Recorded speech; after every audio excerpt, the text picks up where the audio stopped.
Chucky Hepburn, Noah Waterman, and head coach Pat Kelsey. We'll have Coach Kelsey open us up with a statement. I want to give Indiana a lot of credit. They're extremely talented, very well coached, very, very difficult to prepare for. That's one of the elite teams in the country, I believe. I'm so proud of our guys. Their defensive effort. I just thought they played with such tenacity and grit, so much activity, and we were fortunate to come out with a win. Obviously, the caliber of teams in this tournament, you can enjoy the win for about 1 minute and 47 seconds. So we'll turn the page and get ready for our next opponent because we go again tomorrow at noon. So we've got to recover our minds and bodies and prepare quickly. And we're fortunate to get to compete again tomorrow at noon. Yeah, for Pat and Chucky, Indiana's guards, Rice and Carlisle and Galloway combined for only 3 points total. Just what do you think was the key to limiting them defensively?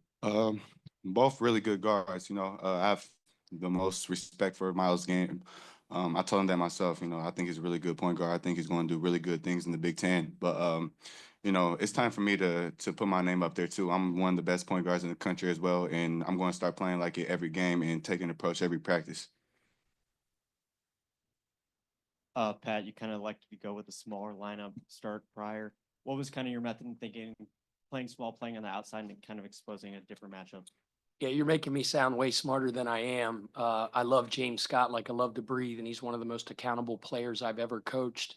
But he was about 12.4 seconds left for a walkthrough before we left. So that's one way to lose your starting position. You said how we started? Is that what you asked? Why we started small? Yes. Yeah. Yeah, James Scott been in the starting lineup for the last 4 months, but he was 12.5 seconds late for a walkthrough. So that took him out of the starting lineup and put Kaysen in. But it ended up being really good for us that we played small.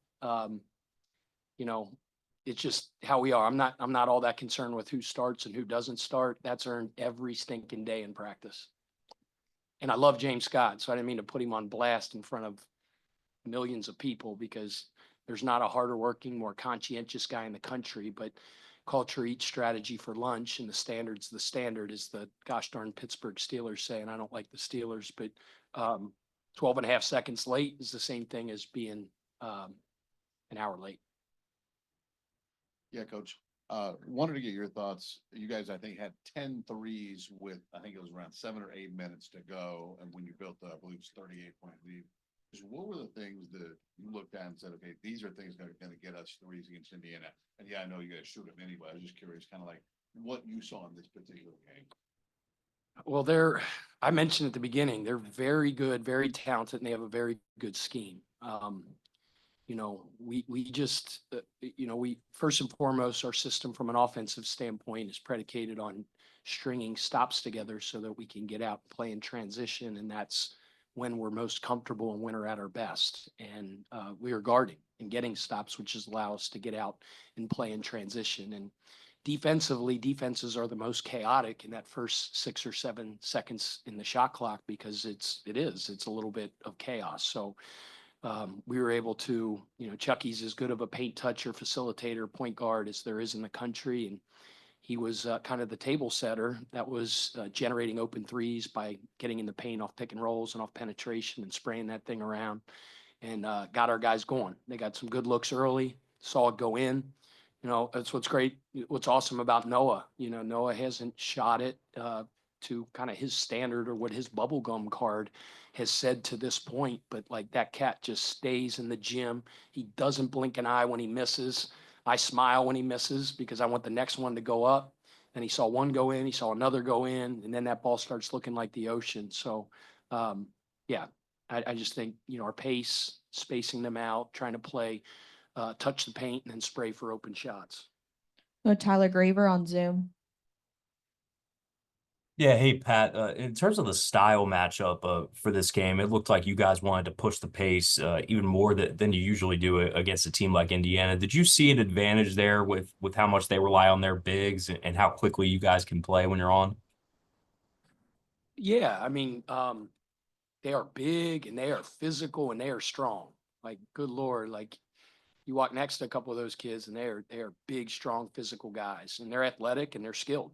You know, we just thought our advantage was being able to space the floor, play with great pace, and generate offense that way. You know, every team's going to play to their strengths. Now, listen, that's not to say Indiana doesn't excel in transition. In fact, I think that's one of the things they do the best. I mean, we focused a lot on their transition offense. You know, if you look at the 380 clips of the offensive long edit that my assistant gave me right after we played Winthrop the other day, I mean, the first 120 of them were transition, whether it's on ball speed, you know, with number one, big boy running to the rim, kick aheads, attaching, we post ups early, ball screens early. We really focused, you know, on their transition first and foremost, but that's kind of our deal and what we do best.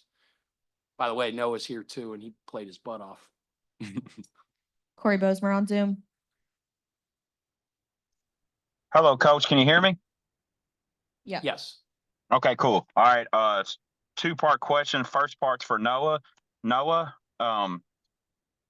when you bounce back and go through a tough game like Tennessee, how do you personally use that to help you have a good game like you did today?